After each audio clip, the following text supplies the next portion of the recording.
on the baptism. We'll get to hopefully the next step in 2 weeks when we get back. But throughout history, and I've spent 3 weeks on baptism because it is a major point of contention.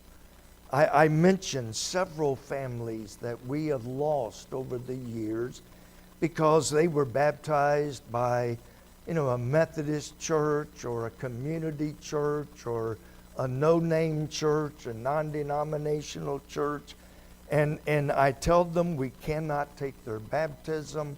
They get mad in a couple of cases. They get mad and say, I'll find a church that will take it. And that's not hard to do. So it has been, even throughout history, it has been a major point of contention. Thousands, perhaps hundreds of thousands of people were martyred because of baptism. They were burned at the stake. They were dunked. Y'all know what dunking is? Not donuts, Dunkin' Donuts, no. Dunking is where they would put you in a chair, strap you in this, it wasn't a chair, but it was kind of like a chair, and it was on the end of a long pole. They would strap you in and then put it down, you're underwater, and they'll hold it for a little bit, and then they'll pull it back up. Will you recant? No. Back down. You'll keep you there a while. And then they'll bring you back up. Are you ready to recant? No. And they will eventually hold you under so long that a lot of people drowned. The first time, 10 seconds. Next time, 20 seconds. 30 seconds. All right, a minute this time. And people eventually drowned. They would tie them to a pole and put, wood all around them and, spread it out so that it would work its way in and completely burn you at the stake. They would put you on what they called stretchers, and they would tie you up and literally stretch your body until it exploded and you split in the middle and of course die. They would, there were many ways that they would torture you to get you to renounce what we call Baptist baptism, or we would call it biblical baptism. And I hear people say, well, why make a big deal out of baptism? It's not that big of a deal. It's no big deal. Well, tell that to the hundreds of thousands of people that were killed during history because they refused to renounce proper biblical baptism. In today's culture, people have the idea, and I've talked to some of them, but they have the idea that as long as you are immersed, sprinkled, poured, doesn't matter as long as you were baptized. Well, I really wish I could believe that, but it doesn't tie in with what the Bible clearly teaches. Doesn't matter if you were baptized at 1 week old, you were baptized. If you want to join the church, you were baptized. That's all that matters. We'll take you. There's a church in northern Kentucky that says he believes just like we do. But I know for a fact he doesn't, because he'll take baptism from almost any denomination. Now, he won't take it Church of Christ because they believe baptism saves you. So he won't take their baptism because it's not salvation. But he'll take, you were baptized Methodist, come on in, join our church. You were baptized by Presbyterian, that's all right. Come on in, join our church. He'll take just about anybody as long as you are religious. And I ran into one of his members a few weeks ago. And she knew me, and unfortunately, I recognized her. I would have gone the other direction had I seen her in time. But she knew me and came over and started talking. And she said, "Why don't y'all fellowship with us?" So I told her. Oh, she got mad. Oh, she was not happy at me. But you asked a question. Don't ask a question you don't want an answer to. But when we separated, she was so mad at me that it was just unbelievable how mad she got. Because, we only take baptism like you do. And it's like, how come you church wouldn't take our baptism? Or not ours, but they wouldn't take Brother Crisp's baptism when one of his members left and joined. They won't take Brother Crace's. They won't take Brother Hunt's. I guess he'll take it because he'll take anybody, but he won't even write for a letter. Usually we have the courtesy to say, you joined our church, please send their letter, which is a formality. It's not biblical, but they won't even do that. And so she asked me, and it's like, I gave her more than she wanted to know. But why did so many thousands of people die if baptism is not that important? Some churches, all you have to do is believe in God, believe in and notice I got A in quotations, believe in a Bible. It doesn't matter if it's ESV, NSV, doesn't matter if it's, what it is. As long as you call it Bible, they'll take anything.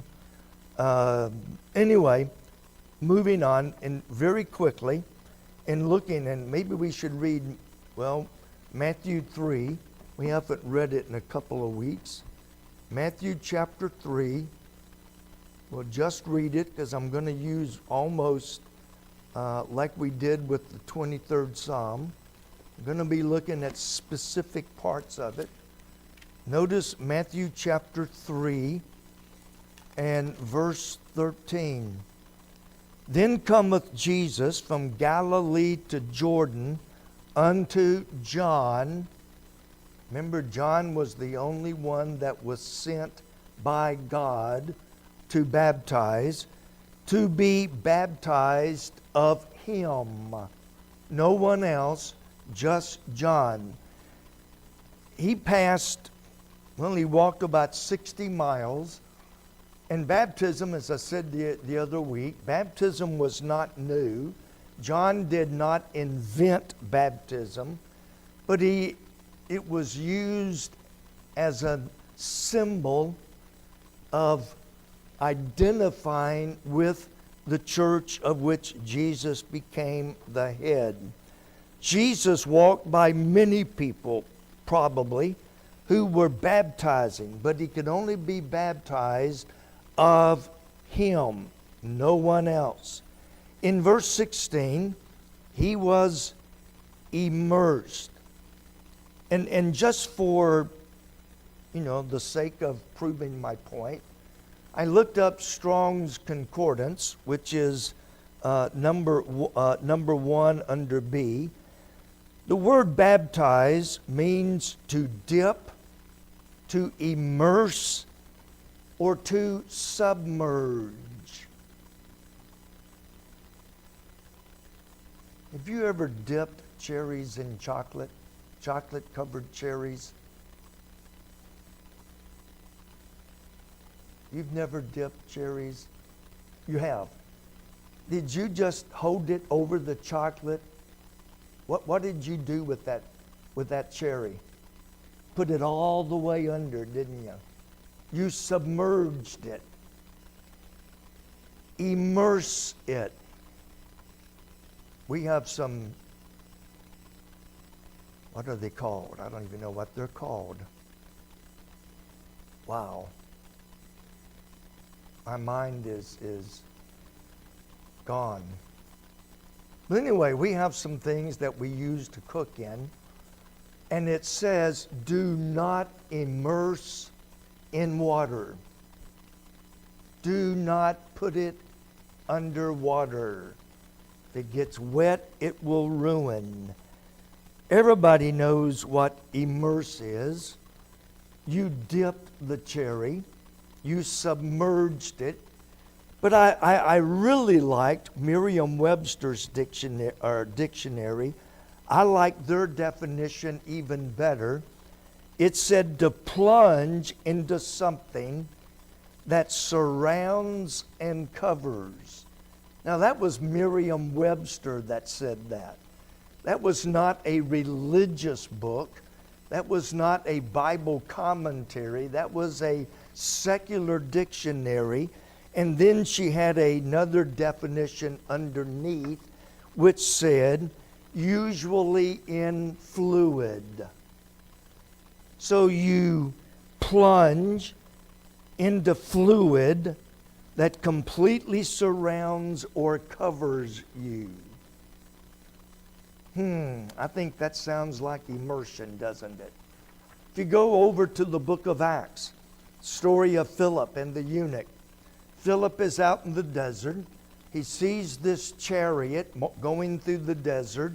He goes up and he hears the eunuch reading Isaiah chapter 53. And Philip asked him, understandest thou what thou readest? And he said, how can I, except some man explain it to me? So Philip climbed up into the eunuch and beginning with Isaiah chapter 53, preached unto him Jesus. As they went along, the eunuch says, here is water, what doth hinder me to be baptized?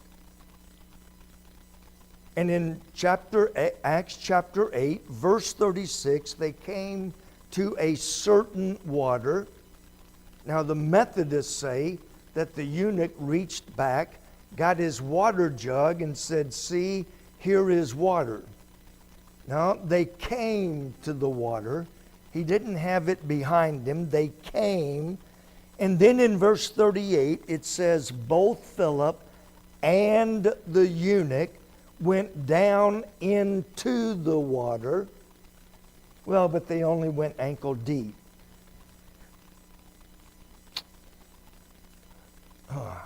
Yeah. And then in verse 39, they both came up out of the water. And it says that Philip immersed, submerged, or dipped. He baptized the eunuch. All right? Certain water. All right, they only went in ankle deep. Well, I think Romans seals it completely. Romans chapter 6. And there's other verses we could go to, but I think this will be enough for most of us. Romans chapter 6, verse 4. Therefore we are buried with him by baptism into death. Now, I don't know if it's a true story. I heard it as a true story when I was much younger. It was told as a true story. But I don't have the names and I don't remember the names of the people. So even if it's not 100% true, the story goes that this little boy lived with his parents and their dog died one day. And so the father told the son, take the dog, go out behind the barn and bury the dog. A few days later, the father walked outside and he smelled this horrible smell. And he began following the smell and he found the dog laying right on top of the ground. He calls the boy in and said, I told you to bury that dog. Now, they happen to be Methodist, so that'll explain the next part. He looked up and said, Dad, when you baptize people, you sprinkle water on their head. I baptized that dog just like I buried that dog just like you bury people in baptism. I've been to hundreds and hundreds of funerals. I've never seen them take the body and lay it on top of the dirt and say, we buried this person. Now, we've gotten really modern today. We've got backhoes and all of these things. Some of your bigger cemeteries, they've got it down to a science. But in every case, they dig a hole, and back when my grandparents died, Charles, you may remember some of these. The family and neighbors would come together and dig a hole. Dig the hole. It would take them all day sometime. Then they would, back in the really old days, they didn't have steel vaults and concrete vaults.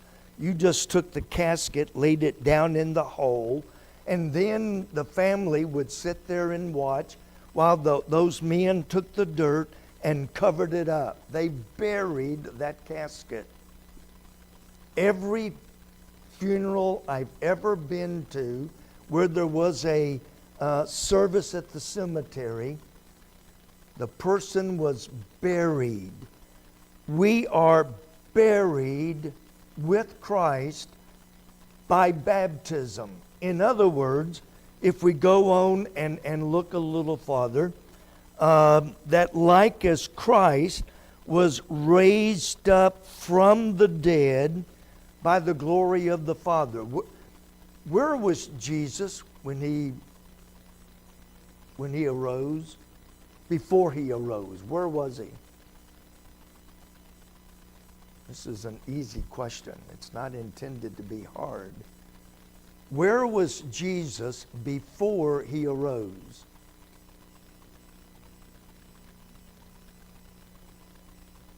I'm sorry, I'm in the tomb. He was buried. He was buried with a big rock over the door. He was buried. They didn't just take a few gravels and sprinkle over him. And then when he came up, he came completely out of that tomb. Did you find a typo? Uh-oh. Which one is it? I'm sorry. We are rated to walk. I hate spell check sometimes. Baptism pictures, it's a picture of the death, the burial, and the resurrection of Jesus Christ. Now, how can I picture the death, the burial, and the resurrection if all I do is take a few drops of water and sprinkle it on your head? Maybe I'll take a syrup pitcher and pour it on your head. That's not burial.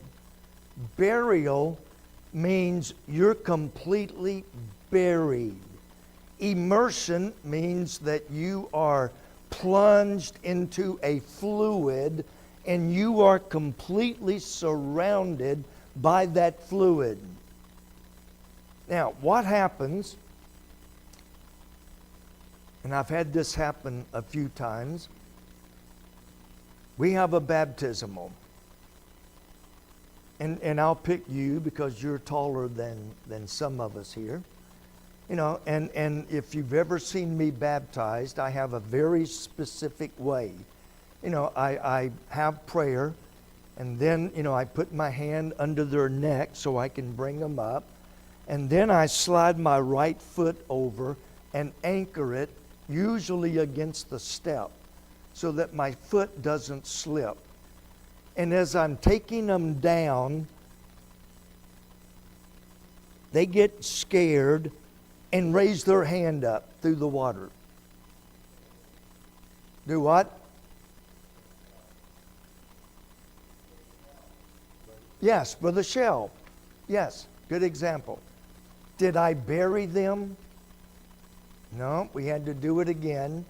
And this time I made sure I held his hands down as well. We had a lady that,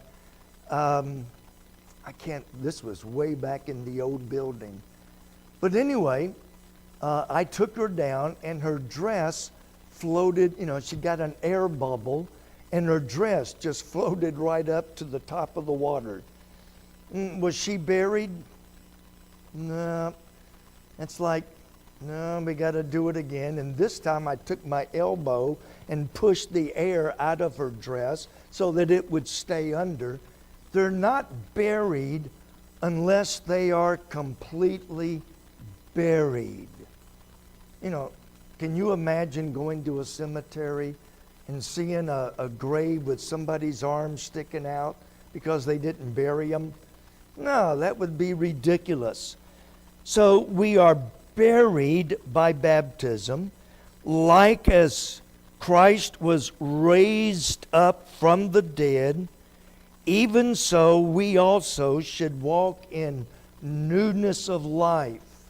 For if we have been planted together, when you plant a garden, do you just sprinkle the seed on top, or do you dig a hole and put it in?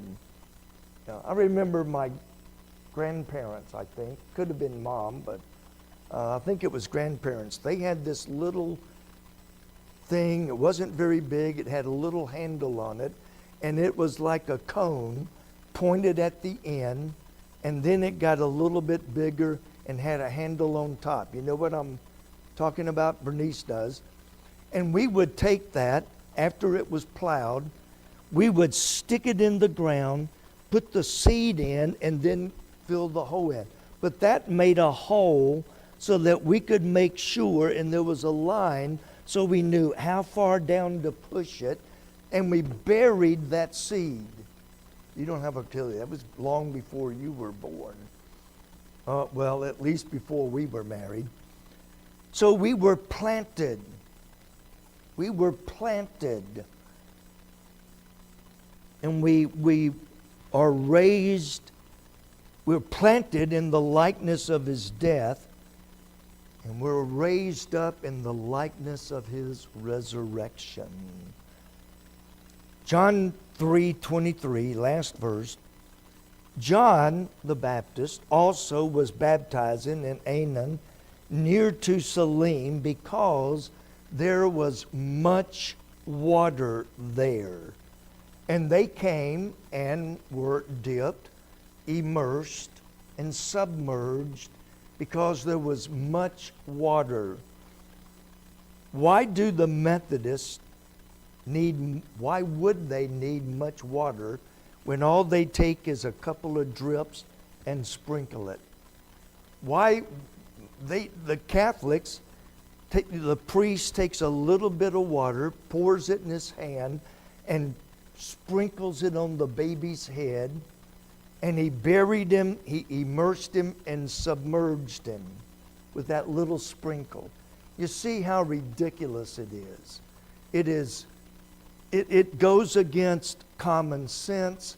It goes against many more scriptures that we could use. But I think you get the idea. Baptism is a major point.